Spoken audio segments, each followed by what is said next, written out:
Hello, everyone, and welcome back to the Dwarven Tavern.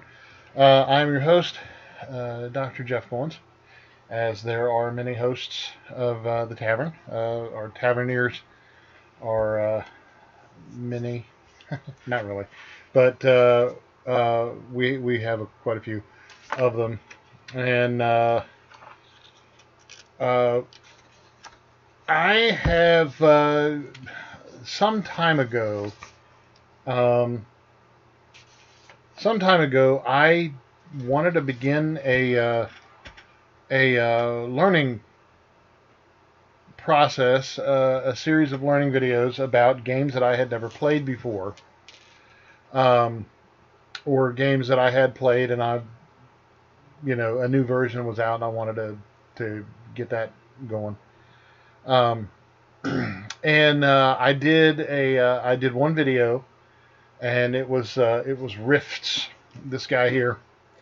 Um, and from Palladium, and it is pronounced Palladium because Kevin Symbieta, the fellow who wrote these books, told me so, and I tend to take it from the author, except for the guy that made the GIF file format. He said it's pronounced GIF, but I don't believe it. So anyway, Rifts has been around for a long time. It's been I could pull out an old Dragon magazine from the 80s or the 70s and find an ad for Rifts. So it's been around for quite a while, and believe it or not, I'm pretty sure that's where the Teenage Mutant Ninja Turtles came from. Was from Rifts. I'm pretty sure because I found an old ad in a Dragon magazine, and it had a Teenage Mutant Ninja Turtles ad in it. And actually, I can reach over here and grab one, and I can probably find an ad. Okay, so here we have Dragon Magazine number 151, and it was put in 1990. So it's not hideously old, but it is it's still about first edition, about the making of the Paladin and Gen Con when it was still in Lake Geneva. And yep, Palladium books. Here's an ad for Palladium. And so forth. So anyway, it's an old game. And even though I am a little bit familiar with it, I've never actually played it. So my quest for this was to actually learn how to play it and take a look at the book and the cheat sheets that seem to be flying everywhere. And take a look at it now.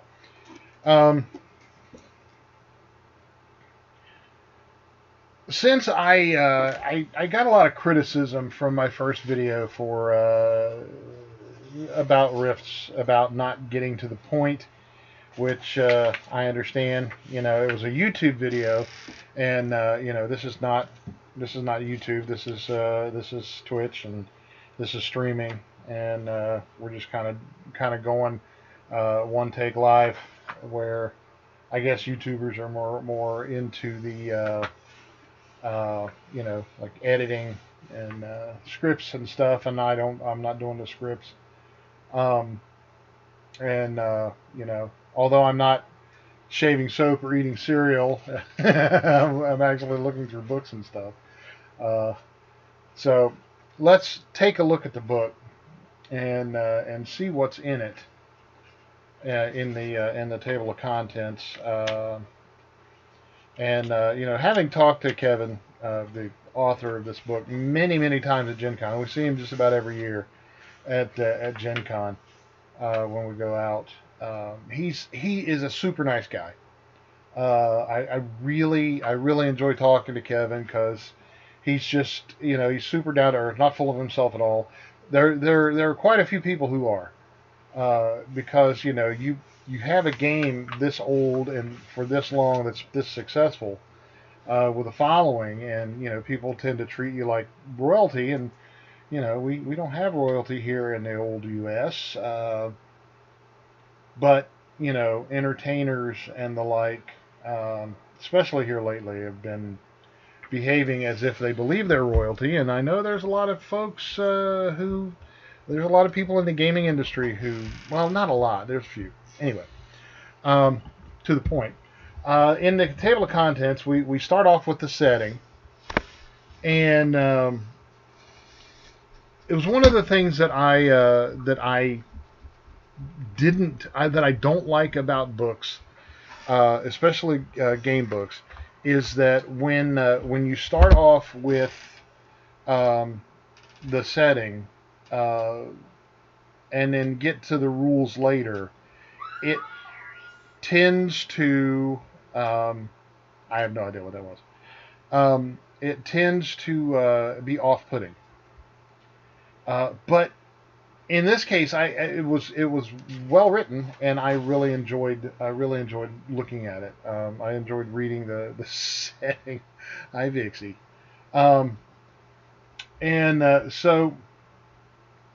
Knowing about the setting is important to understand what's going on with the game itself before you get into it, because the setting, it's all about rifts. The dimensions were shattered and the like, and it would actually be helpful if I read this. It says it's 100 years. The setting. It's 100 years in the future. Humankind has enjoyed a golden age of peace, prosperity, and advancement.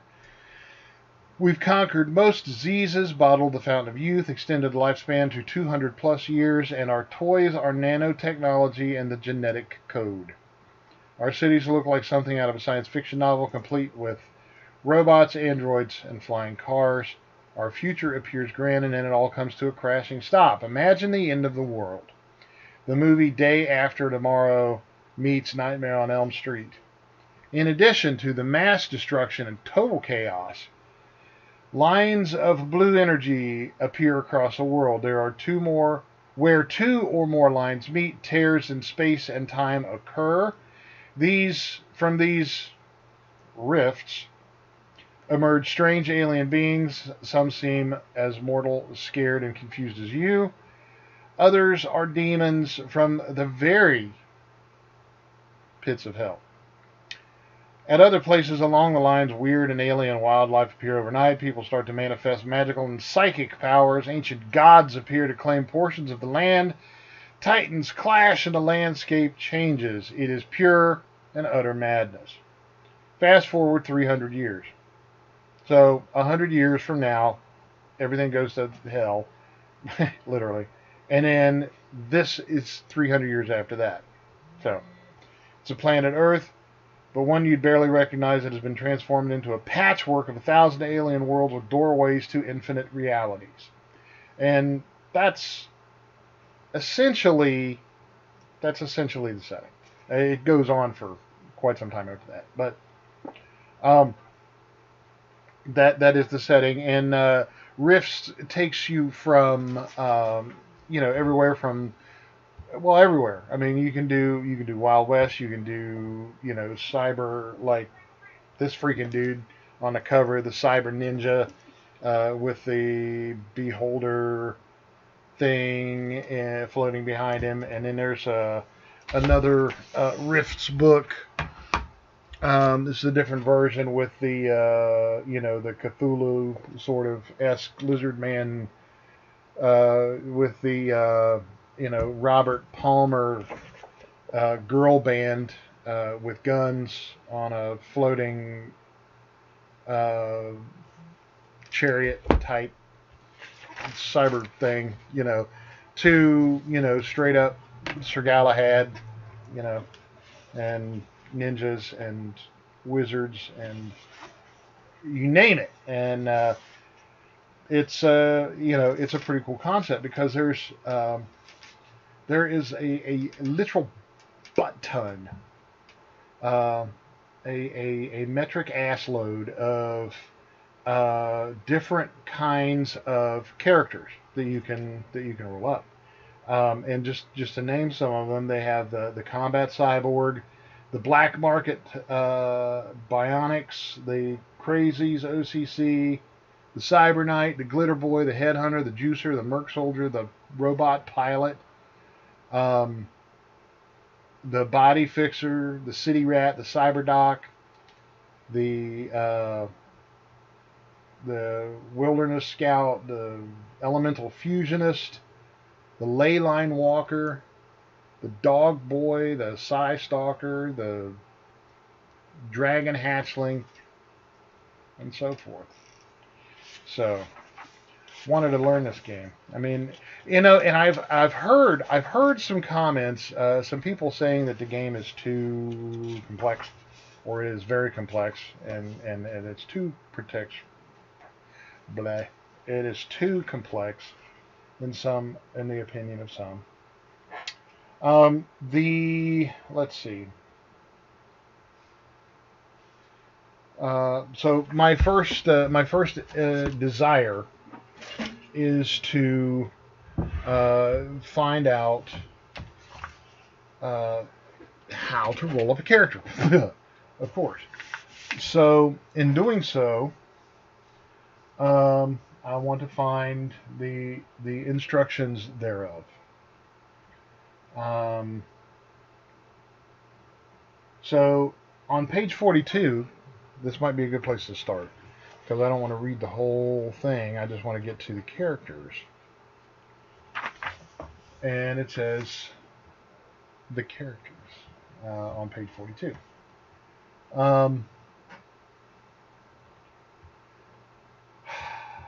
Okay, so it says gamers are more sophisticated these days, and seem to wonder about the construction and logic behind certain game mechanisms, rules, and design choices. In an attempt to address such pondering, I'm lacing riffs with asides like this one that I'm calling Game Designer Notes to share my thoughts and reasoning on why things are the way they are. I can dig that.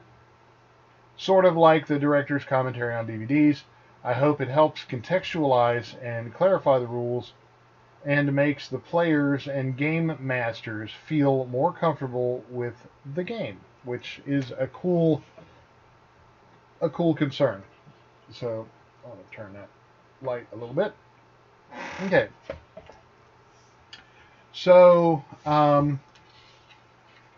he writes, when I started Palladium Books back in 1981, I wanted to create a set of rules in which any game character, setting, or idea could easily be slipped into place. I had the great fortune of learning my gaming and design skills in the hothouse environment of the Detroit Gaming Center from 1978 to 83. Hundreds of, sometimes close to 1,000 gamers would gather every weekend to play games, share ideas, and show off their latest game purchases. That's actually pretty cool. That meant virtually every new role-playing product showed up at the gaming center within hours of hitting the store shelves. It also meant a dozen to several dozen people would read it, play it, and critique it in a matter of days. A common complaint of those halcyon days: great ideas, great setting, cool characters, but another new system to learn. I don't want to learn another game system. How can I adapt to this, this to what I already know and like. Yep, even the big established companies seem to come out with a new set of rules for every new game setting. Maddening. So his idea was to make one new set of rules that covered all the game settings, which was, I think, it was a pretty noble endeavor. Um, but that doesn't tell me how to roll up a character, so I don't want to do that. Making it. Yes, Vixie, I see you. You're a sweet cat. I love the way she just comes up and says, pardon me, sir." Yes, honey. Let's go to making. Okay, on page 45 is a heading titled "Making a Combat Cyborg." So let's see if this tells us what we need to know. Combat cyborgs are men and women who have been surgically augmented with bionics for the purpose of war. They are often soldiers, law enforcers, or some other type of warrior before they submit to full bionic conversion. Borg is the popular slang. You will become one because you can't resist it. It's futile. Full conversion cyborgs are like the combat Borg. Okay. So, 80% machine, more often more than 90%. Then it tells about their size and shape, which is North America cyborgs have a human bipedal shape and form, although they may sport an extra pair of limbs or a modular weapon or tool for a hand. They are usually man-sized, although that's a bit deceptive, as man size can range from 6 to 10 feet. It's 1.8 to 3 meters tall. Typically, the more demanding the work or combat involved, the more armor and weapons needed or desired, the bigger the Borg. Combat cyborgs are usually 8, 9, or 10 feet tall and bristling with weapons and moving parts. Most people are bristling with moving parts. Some more than others. Let's see. So we're already hit with some terms here, like MDC by location for a full conversion cyborg. Now, what is MDC mean?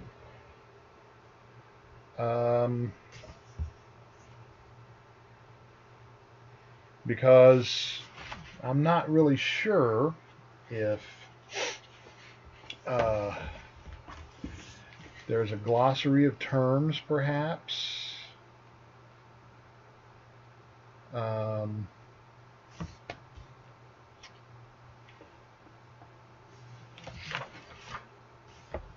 Which is what I want to find out. Because, I'm sure what I'm doing is the way some people do it. Obviously, since I'm some people, I'm some guy.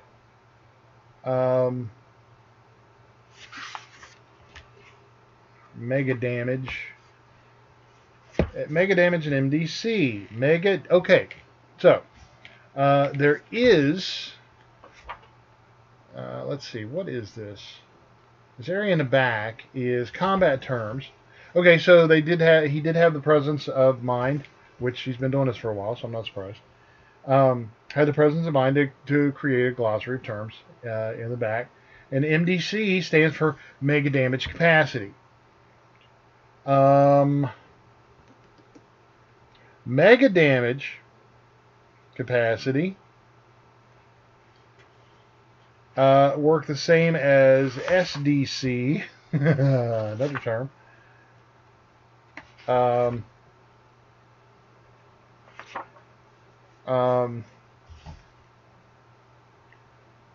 Except it only represents a level of technology so advanced that MDC materials are better than the heavy armor of the 21st century tank.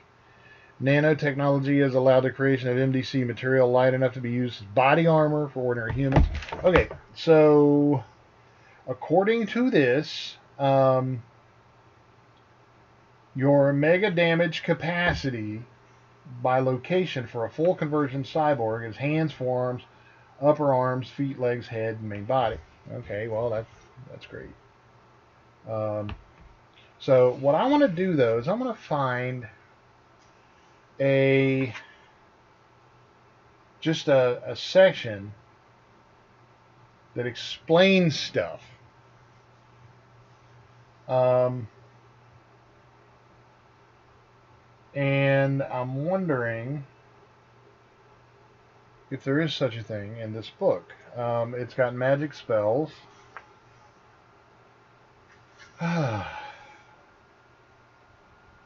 But let's go back to page 43.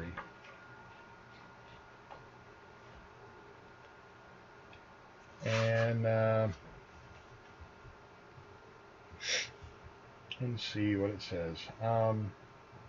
So it doesn't really explain your character's attributes right off.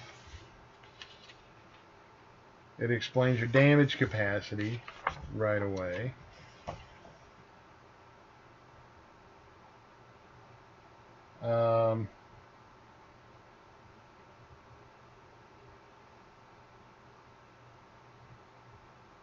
It's got the list of occupational character classes. And it's got abilities, Combat Borg OCC stats on page 47. You know, the funny thing is that I am not a stupid man, though some may disagree. I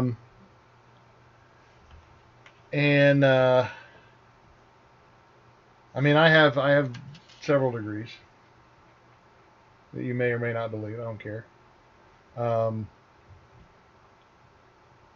But it doesn't explain. It's got skills, but I'm not seeing a link. I'm not seeing a. I'm not seeing a. Oh, game rules. Okay, that's right. Yeah, I remember now. The first time, it's been a while since I looked at this. It's actually been several years. The actual game rules are not until page 274. So that seems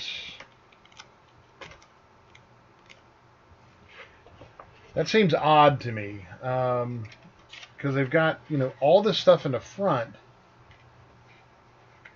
about and the artwork is cool, and the the visuals are cool. Visuals are an important part, and it's fairly detailed,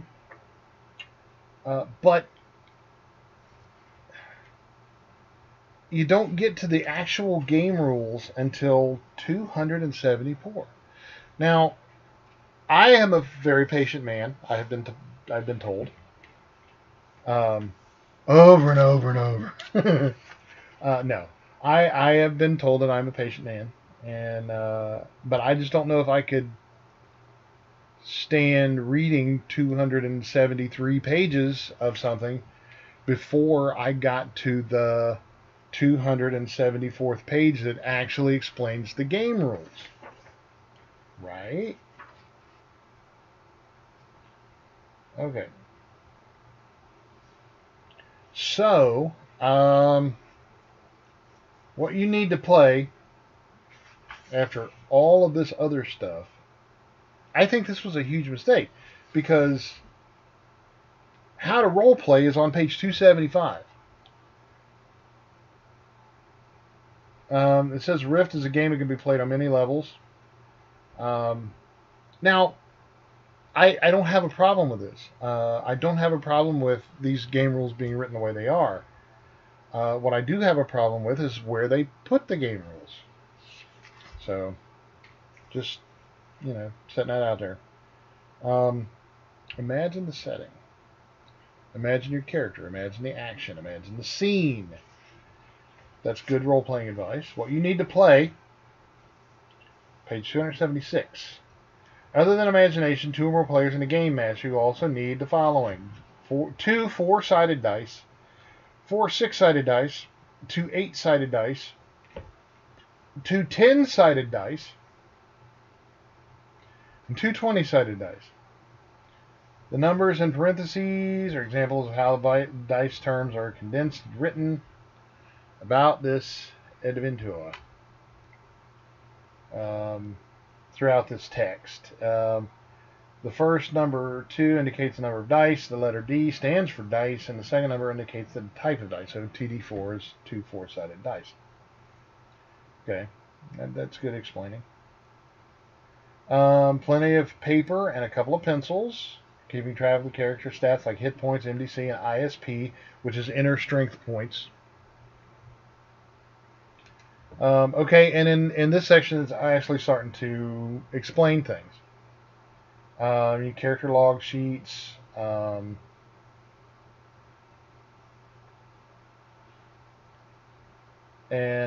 course, you'll need a place for you and your friends to play. Bedroom, basement, family room, living room, kitchen. Heck, just about any place, which is true. And one of the things about Gen Con that's so cool is we have that stop, drop, and roll thing where anytime you want to get a game can just break out like a fight in a hockey game at any point in time, any place, in line to the bathroom. I've seen guys rolling dice.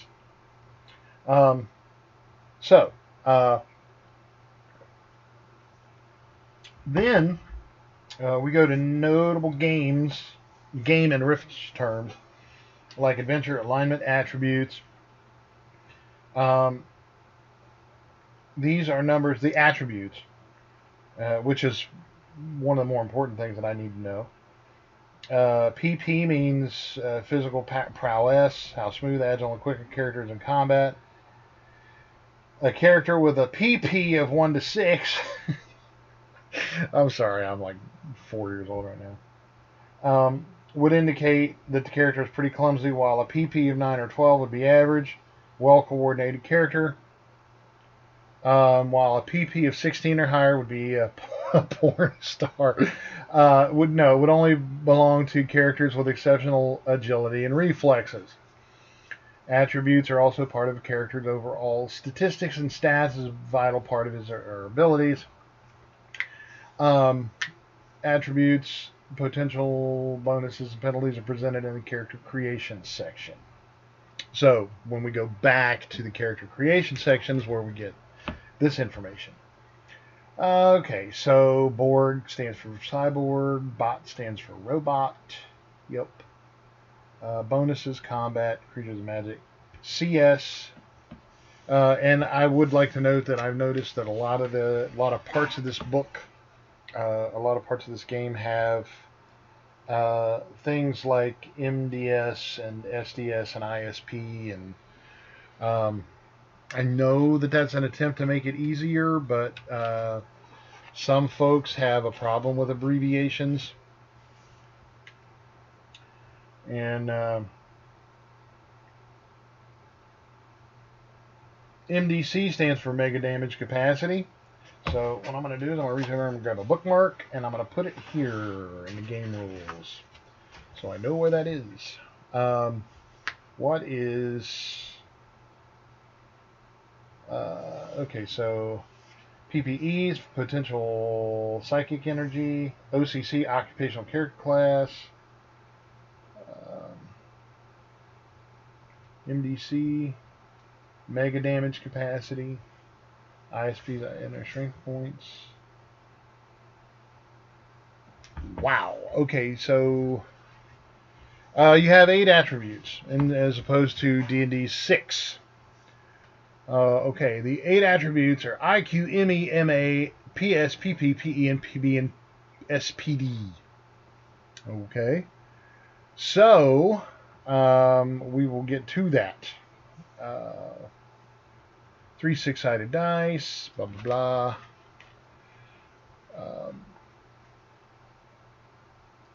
Okay, so IQ is intelligence quotient, which is what it actually is. IQ really is your intelligence quotient.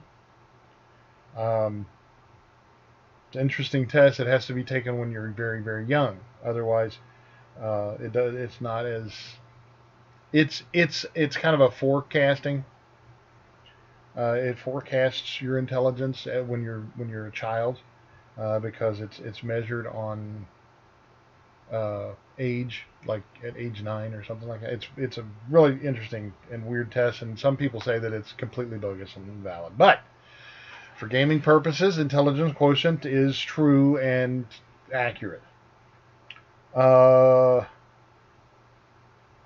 ME is mental endurance, which is the amount of mental and emotional stress you can withstand. Okay, I like that. Mental affinity represents a character's likability, personal charm, and charisma. Okay, that makes sense.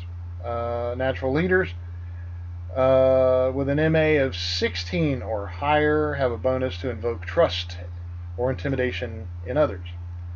A person with a high MA may appear trustworthy to some but intimidating to others.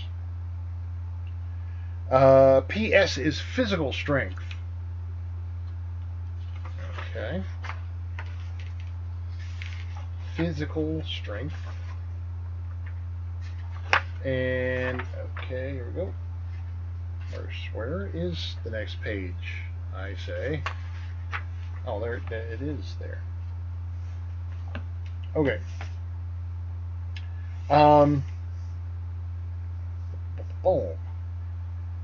PP is physical prowess, the degree of dexterity and agility of the character, which physical prowess, I guess, would be, well, it shows the degree of dexterity and agility. So I don't know if this was an attempt to get away from D&D by naming dexterity physical prowess. Physical endurance is the same as constitution. It demonstrates character's stamina and durability, the amount of physical punishment, your endurance, obviously. Resistance to disease, fatigue, poison, and magic. So, okay. Physical beauty is something that, of course, I'm used to having a high number of that. And then speed.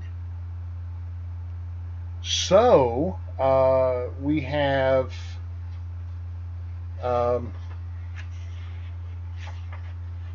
your coping skills, mental endurance, your charisma, mental affinity, your physical strength, your dexterity, your endurance, your physical beauty, and your speed. SPD is speed. Okay? So, it's how fast your character can obviously run. Speed x20 is the number of yards you can run in 1 minute. Speed x5 is the number of yards meters covered in a melee round, which is 15 seconds. Okay.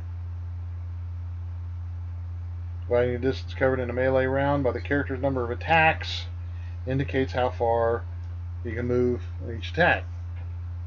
Alright. So then, your inner strength points for psionic powers and PPE are potential psychic energy for magic, are important aspects of the character, but they are not attributes per se. They are covered elsewhere, such as with perception rolls in the combat section. So, the attribute bonus chart on page 281 is pretty exciting. Is pretty exciting. So IQ add to all skills.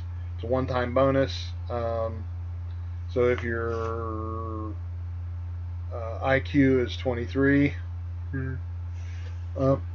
you get plus 9% to all your skill bonuses. Alright. Then it's got a list of your save versus psionic attacks for your mental endurance. Your mental affinity, trust, intimidate is percentages from 40 to 97%. Okay, so it looks like it's either a percentage or plus 1 to like 8. Oh, okay. Charm and impress for physical beauty.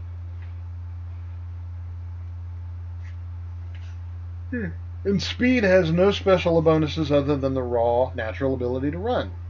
Okay.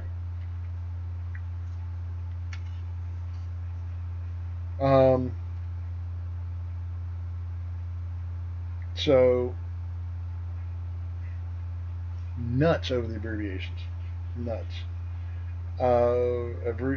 Attributes number that exceed 30 indicate superhuman ability and bonuses. Even humans who undergo juicer augmentation, MOM, crazies, enhancements, or bionics, extraordinary means of human, seldom see their attributes exceed 30.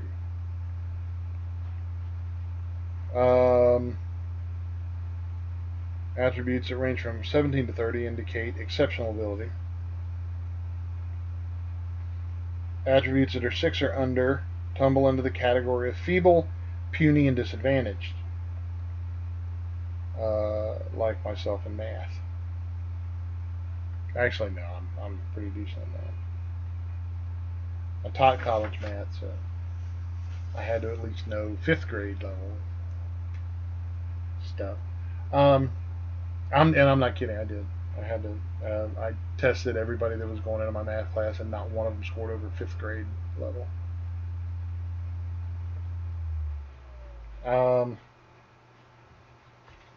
So it talks about penalties for low attributes, which is good.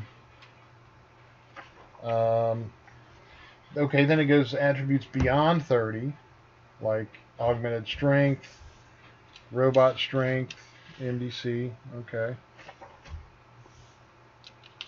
Weight and movement, understanding damage ratings, SDC and MDC. SDC hit points and MDC. You need to know this.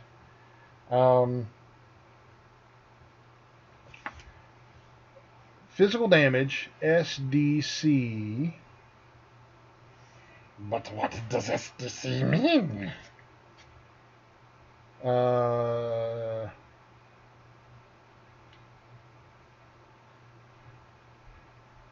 Maybe it's standard damage capacity.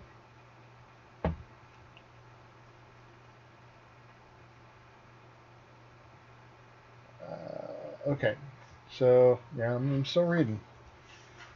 Those humans and DBs get a certain amount of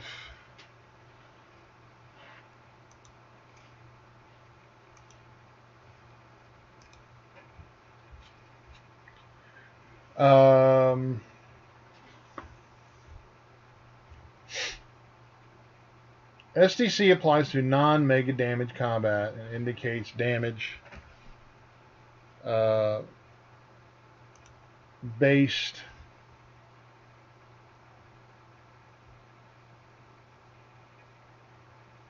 damage to the physical body that hurts but is not life-threatening. Classic movie device for the flesh wound, a barroom brawl, where the hero gets shot, stabbed, or takes a beating, but except for a trickle of blood from some bruises, is basically okay.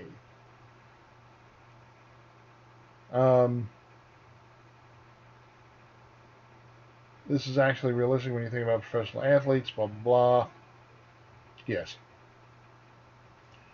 But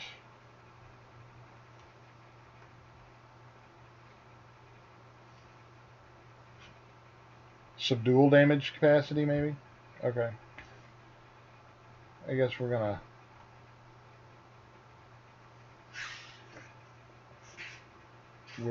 to Google it. because Google knows all. What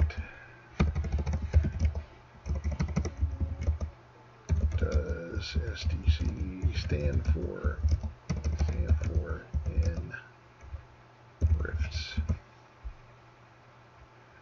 Do do do do do.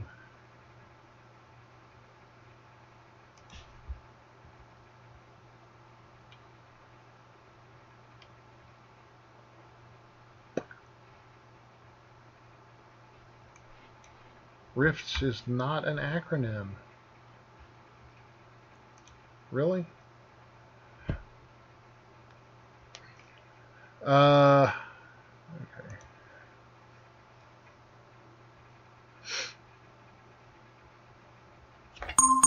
Yeah. Okay. So the Rifts RPG.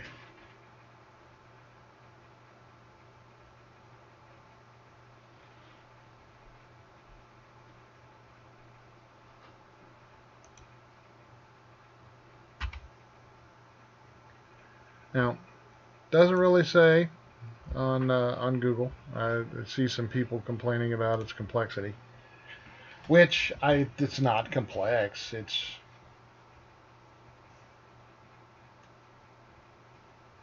just trying to find out what it means. Hit points.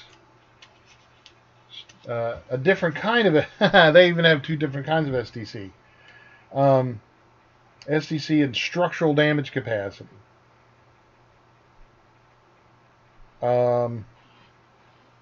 So you've got the physical SDC that applies to all living creatures, and then you've got the SDC that strikes people, and it's not in the list of terms either. So that's kind of disappointing. And it's not under their hit points is not in the glossary of terms. Perhaps I missed it whilst I was skipping over stuff. So I will scan this again. And there's another game designer notes, which is pretty cool. I like his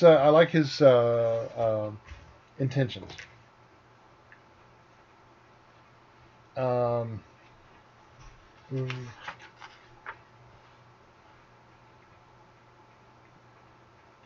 And you know, all it says, which is kind of infuriating or frustrating, is that SDC is not MDC. Really. Yeah, I kind of figured that. Because if it was MDC, it would be called MDC. But, okay. So,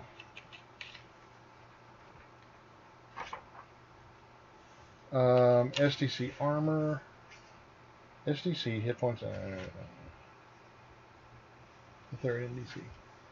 Physical SDC. Each OCC should indicate how many SDC points carried. Yes. In the event that not the character starts out with 2d6 plus 12 SDC. Okay. Plus any OCC and RCC bonuses. Many physical skills. SDC applies to non-mega damage combat and indicates damage for the blah blah blah. But it doesn't say what it stands for. That's going to drive me crazy. So it's your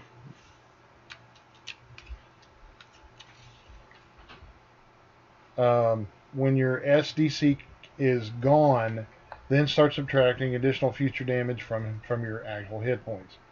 So apparently SDC is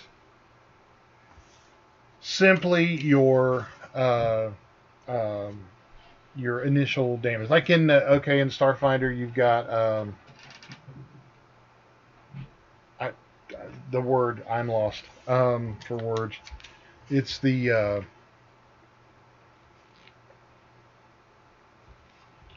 like your superficial damage. There's a lot of words that begin with the letter S. So, um, so it covers hit points, determining base hit points. At least it gives you that much. Your base hit points, having rolled up 8 attributes, you will recall one of them is physical endurance, PE. Physical endurance score indicates your character's base amount of hit points. A PE of 8 means 8 hit points, 14 is 14 hit points. Straightforward. I'm going to roll 1d6 and add it to the hit point total. It's your first level starting hit points. Some rare OCCs and RCCs may offer additional hit points or STC as bonus. Okay. Add another 1d6 per new level of advancement starting at level 2. And don't forget about physical STC. Okay.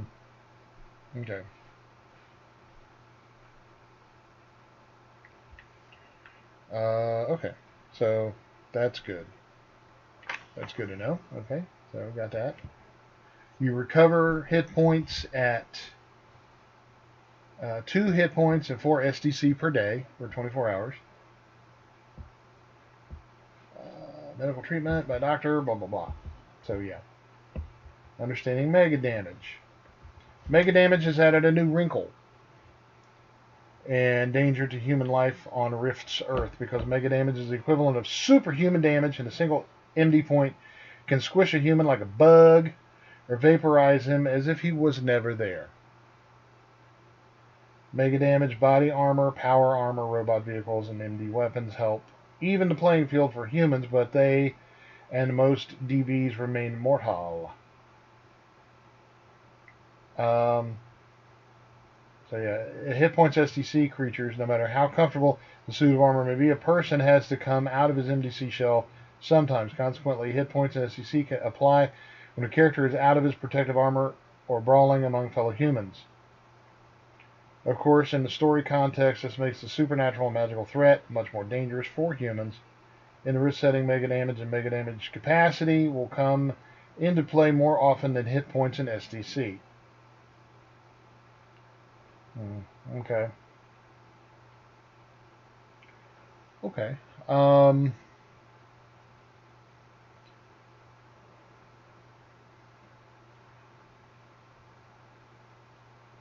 Only SDC weapons that inflict 100 or more SDC points of damage can hurt MDC armor. Wow. Always round down SDC damage. So a missile that inflicts 450 or 496 points of SDC damage equals 4 mega damage points.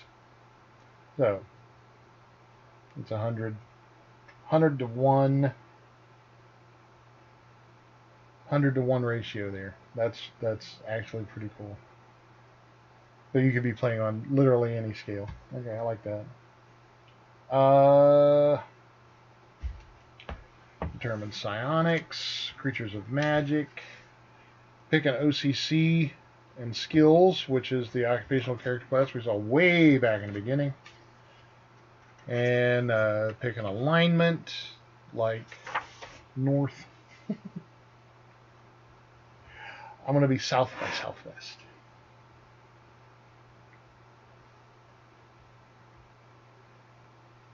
No neutral alignments. No such thing as absolute neutral. Okay. Principled, scrupulous, selfish, unprincipled, anarchist, evil, aberrant, miscreant, diabolic. Okay. And the experience level. Okay. Now here, this is an important thing because there are some who utterly despise leveling characters and love the Traveler game because of that. I also love Traveler because there's their levels. You take time to learn skills. and you practice something and you learn it, and there you go. And that's pretty cool. So leveling is, in some people's opinion, a broken consideration. And there's the various varying schools of thought. Um,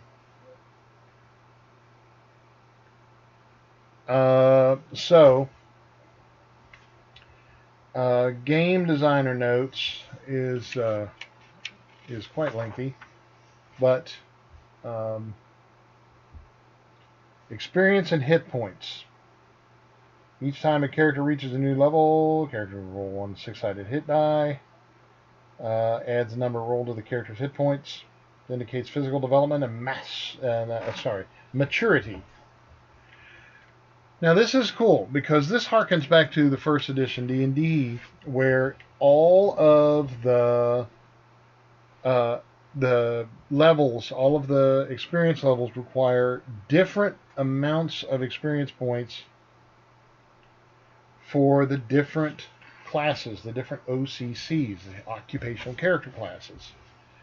Such as to get to, say, level 5 as a Scythe Stalker and Mystic. What did I say, 5th level? 6th level, whatever. Okay, we'll go with 6th level. You have to get 24,000. To go to 6th level as a CS Grunt and a Dog Boy, it's 25,000. 21,000 for a Pilot. Let's see, 25, 26, 21 as an Operator. 21 as a Merc Soldier. 25. 30 for a Dragon Hatchling. So, yeah. Yeah. I do like that because when in first at D&D it was harder to go up in levels as a wizard because wizards are very strong. They're weak at first, but then they're suddenly gods. Then fighters are notably weaker without magic, and so when you get to the same amount of experience points for doing things, 10,000, you're an equal level fighter to an equal level wizard for having the same amount of experience points. Then you immediately run into, well, your fighter is the same level, but notably weaker than the wizard because the wizard has access to magic. And then if you get 10,000 each in first edition, then you have a much higher level fighter. Well, maybe not much higher, but a higher level fighter than a wizard. So the fighter has a better chance at things, even though he doesn't have access to spells.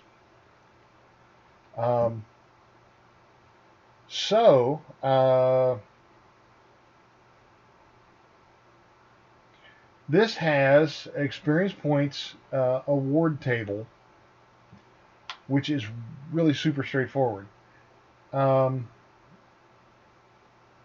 In combat, you get 0 points for fighting. That's just to show off, too proud to stand down, gets to test rest of the group in trouble, or any selfish reasoning. 25 to 50 points for killing or subduing a minor menace.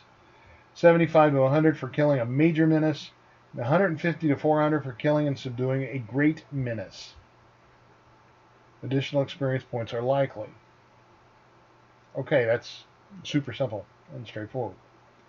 Other actions, anywhere from 10 to 25 for performing the right skill at the right time for the right reason. For mid to high level characters, this might apply to skills performed when they are absolutely critical, done under stressful situations. All the way up to 5 to 700 points for a genuine life and death sacrifice in a situation where the character heroism seemed likely to cost him his life. Leaping in front of an energy blast meant for someone else to save that person, even though the blast is likely to kill the hero or offering his or her own life to save the group or an innocent person, odds that the character will really die. So, and then everything in between, like 100 points for insight or deductive reasoning that plays a huge role in a critical plan or saving lives, so forth and so on. So it outlines a number of rough situations, and by rough situations I mean ethereal or nebulous, but it doesn't say, like, you get 300 for killing a goblin, or you get 150. It's 300 for an orc, 150 for a goblin, and so forth. Okay, then it's got skills, selecting skills, skill penalties, skill bonuses, and each individual OCC has its own skill list. A comprehensive list of names of every skill by category, followed by the skill's base percentage and the additional percentage per level of experience. The list is a quick and easy visual reference. And sure enough, it is, such as horsemanship skills. General, 40, 40%.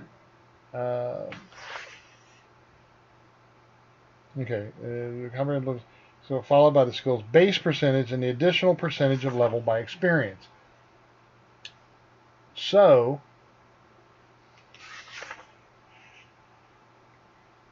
I'm seeing numbers.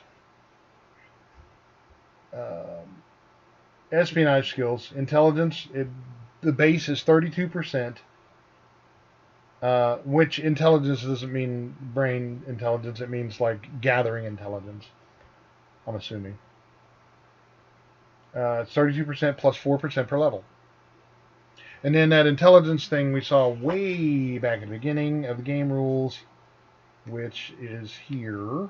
I did notice, by having a high IQ, like an IQ of 25, it would add 11% to all of your skills right off the bat. So, cowboy skills, you get branding, you get breaking and taming a wild horse, you get herding cattle, horsemanship, cowboy, or exotic. I said that. Lore of American Indian. Them Indians, they keep their ear to the ground when they don't want to get hit by a limb.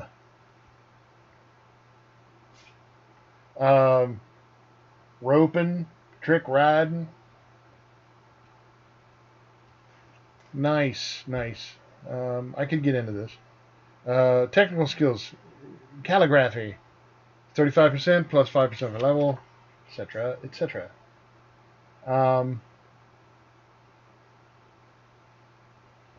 I don't know what the number after the, like horsemanship, it says 40% / 20% plus 4 per level. Don't know what that means. So I'll have to figure that out. Every skill by category followed by the skill's base percentage and the additional percentage per level of experience.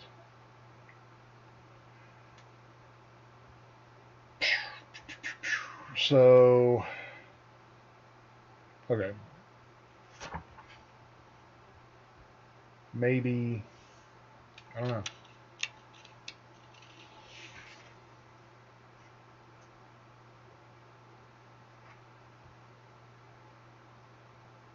I'll have to read that. So then we've got skill descriptions. Communication skills, cowboy skills, domestic skills, espionage, horsemanship. Oh, here we go. The first percentile number. Oh, okay. So it is pretty. It is a well done thing. First percentile number indicates a general level of expertise in riding and care of horses. for horsemanship. The second percentile number is used when performing any special jumps, tricks, and stunts with or on the animal. Okay, so that makes sense. Okay, so, and then it has the whole list of skills: military skills, physical skills, pilot-related skills, rogue skills, technical skills, and so forth. Okay, weapon proficiencies. It provides combat training with a particular type, and there are no percentiles after that. And I shall go back here and take a look. So, you got weapon proficiencies: archery, axe, blunt, chain, fork, grappling hook, grappling hook, knife, paired weapons, which I'm assuming is two-weapon fighting, Florentine style. Pole arm, quick draw, rope, shield, spear, staff, sword, targeting, and whip.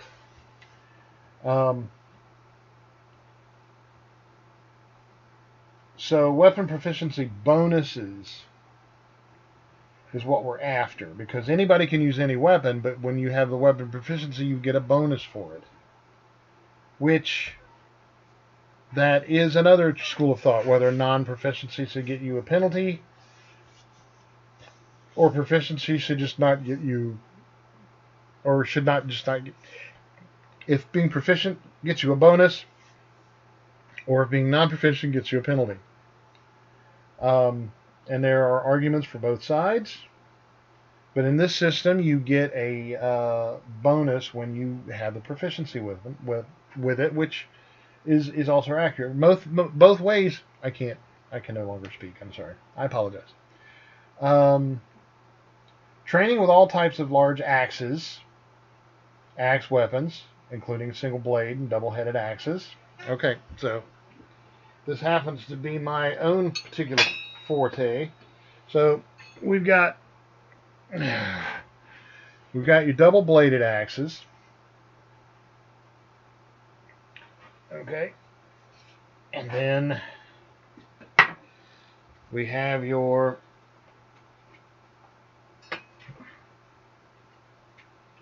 let's see. Let's get this guy.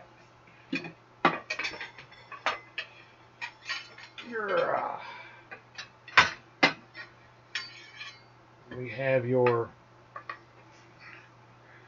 hand axes, which is this is kind of a horseman's axe, so because it's smaller and designed for fighting off the back of a horse, or fighting while on the back of a horse. You got your nice bearded axe, which is sharp, and it's obviously it would be a different style of fighting with this guy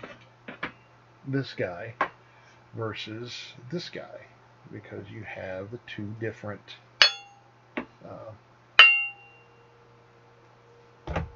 love that sound.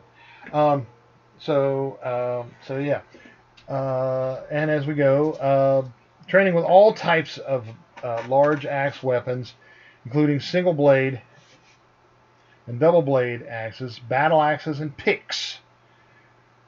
The damage 2d6 or 2d8 damage, depending on the size and style of the battle axe. Small axes and hatchets do 1d6 damage. Bonuses +1 to strike and parry at levels 2, 5, 8, 12, 15. And +1 to strike when thrown at levels 5, 8, and 12. Not designed for throwing. So, this axe itself is not particularly designed for throwing, but I certainly could, and I would if I needed to. I'm quite proficient in the throwing thereof, so that works. So, but if you use an axe and you don't have the axe proficiency, then you don't get those bonuses. You can throw the axe and hope for the best. So I like that. Okay. So then it has modern weapons, handguns, and that shoot bullets, rifles that also shoot bullets, um, heavy military weapons like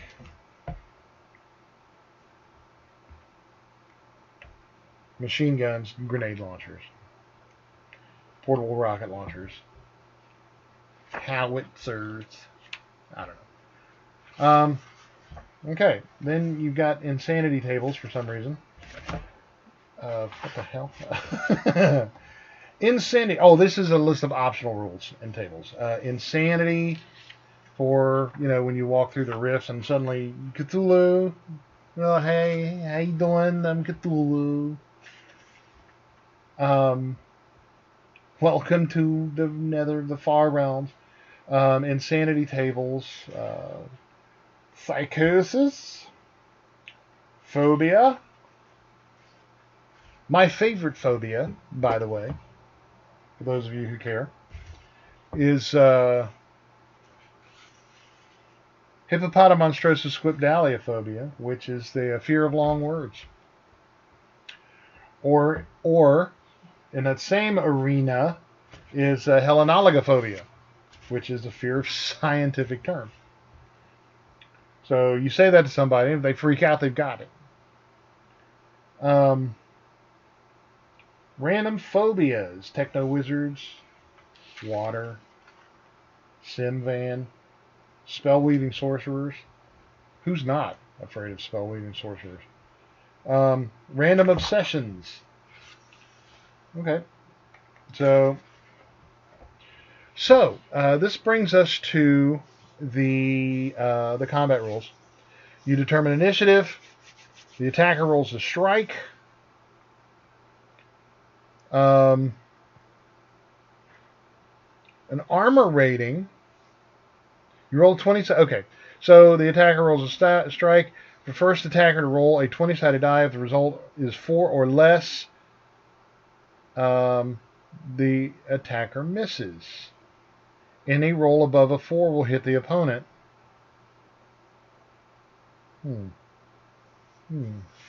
Any roll over a 4 will hit the opponent, unless the defender roll a 20-sided die. If the result is a 4 or less, the attacker, counting the bonuses, the attacker misses. Any roll above a 4 will hit the opponent unless the defender can parry, dodge the attack. Holy shit.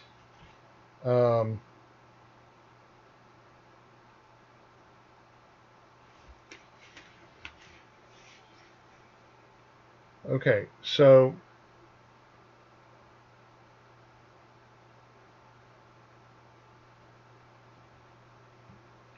above a 4, so a 5 or better, will hit the opponent unless the defender can parry, dodge the attack. SDC body armor. An armor rating only applies to SDC armor in combat. Mega damage armor, robots and monsters with MDC hides don't get an AR. Any damage inflicted, a successful strike inflicts damage to the MDC. MDC. Offense against artificial SDC armor. The attack roll to strike, must be higher than the AR. The armor rating to hit the actual character protected by the armor. Rolling under the AR strikes, but does no damage, only to the armor itself. It does damage to the armor, which that's another school of thought. Not the person in the body armor.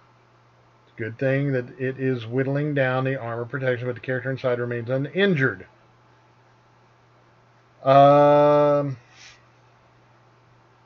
Character inside remains uninjured, able to strike back, do other things.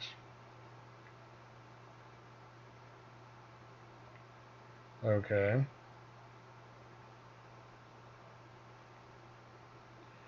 So, for example, the SDC studded leather armor or a light bulletproof vest has an AR of 13. Means the attacker must roll 14 or higher to penetrate the armor and inflict damage directly to the foe's body. Deduct first from the physical SDC of the body, then what is reduced to 0. Deduct damage from hit points. In this case, roll a 5 to 13 would strike, unless parried, and would only inflict damage to the body armor when all of the SDC of the armor is destroyed. Reduce the armor is so tattered that it no longer provides any protection. After that point, any attacks of 5 or higher will strike and do damage to the character's body unless they are parried or dodged. Roll 1 of 4 is always a miss. Okay. Roll a natural 20 is always a hit and a critical strike. Unless the defender rolls a natural 20 to parry or dodge, the defender always wins ties. Well, yeah, because, you know, that makes sense. Ultimately,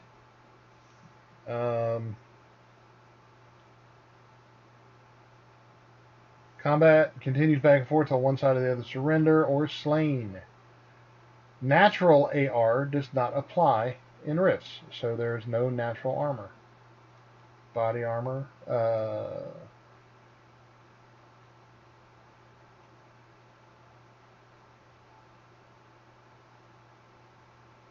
Okay, so MDC body armor is even easier. 1d4 is a miss. 5 or higher on a d20 is a potential strike. The only way the defending character, to avoid getting hit is taking mega damage is to parry or dodge.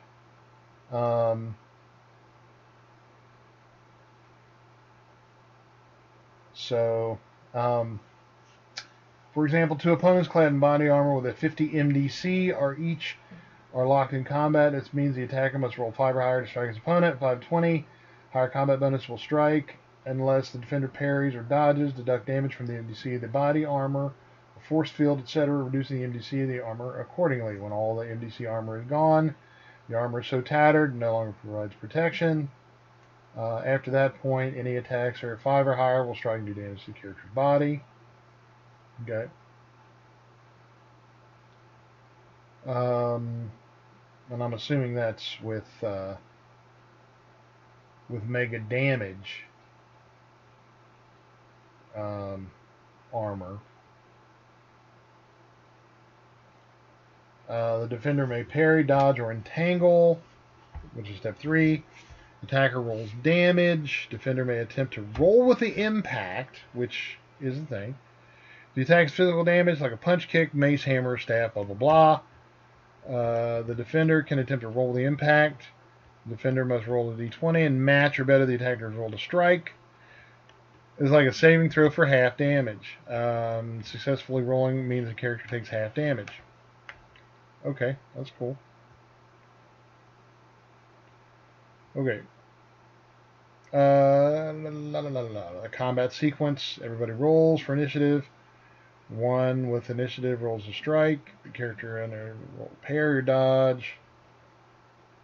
And it's the defender's turn after the one who won the initiative. Pretty straightforward. Okay, so that's pretty straightforward. Then you got combat terms, horror factor.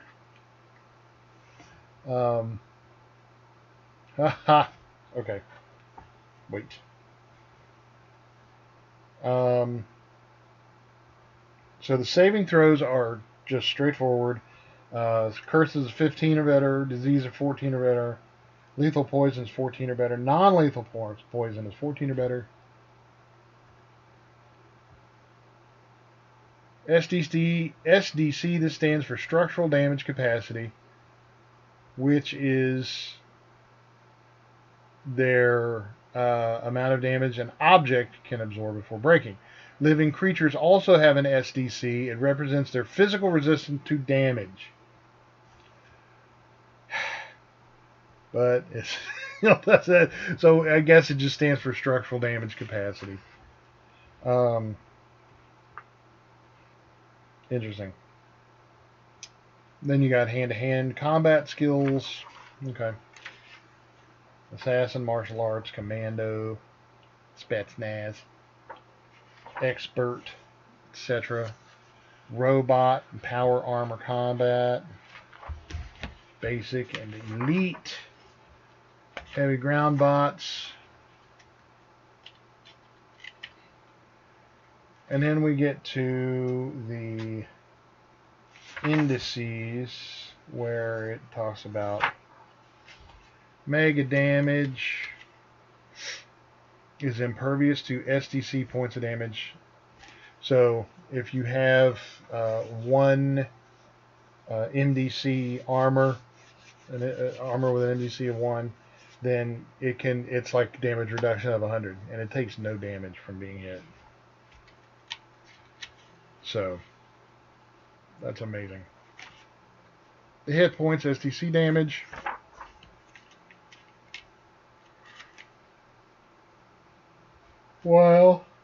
Whilst inside MDC armor,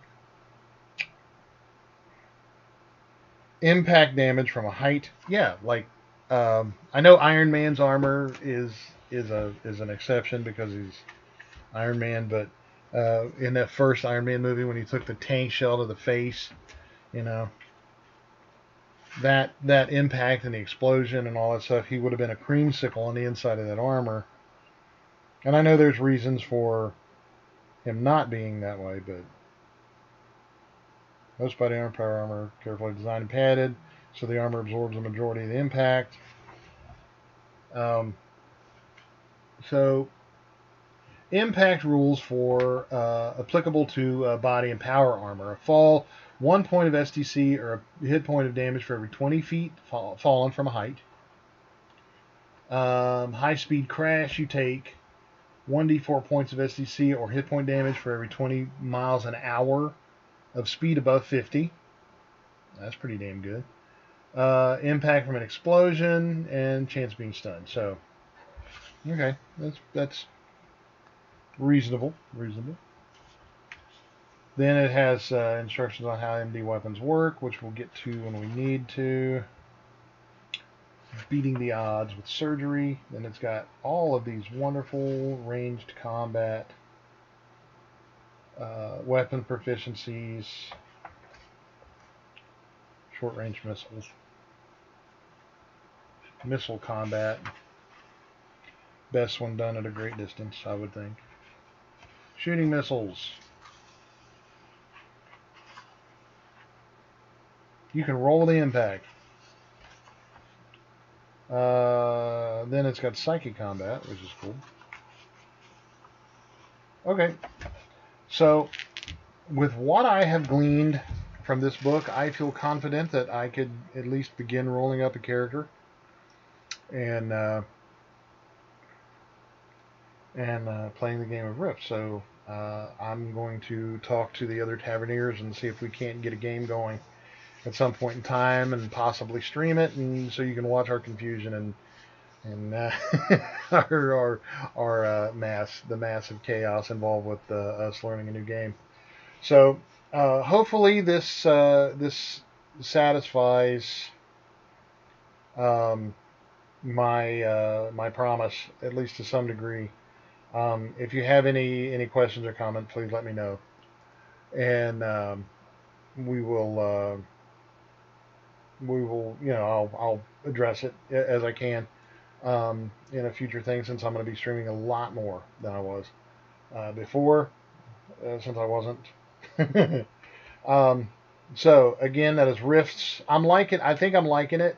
I don't think it's highly complicated. I just think there's a lot to it. It's like computers, everything about computers is really simple. There's just an enormous amount of simple things to remember if you want to be able to work on them or whatever. Especially with all of the abbreviations and things like that. It just takes a little bit of brain power, and that is more than some people want to put into it, I guess. So I'm pretty happy with it, and so that is Rifts, the Ultimate Edition by Kevin Ciambieta. Sweetheart of a guy. I like Kevin a lot.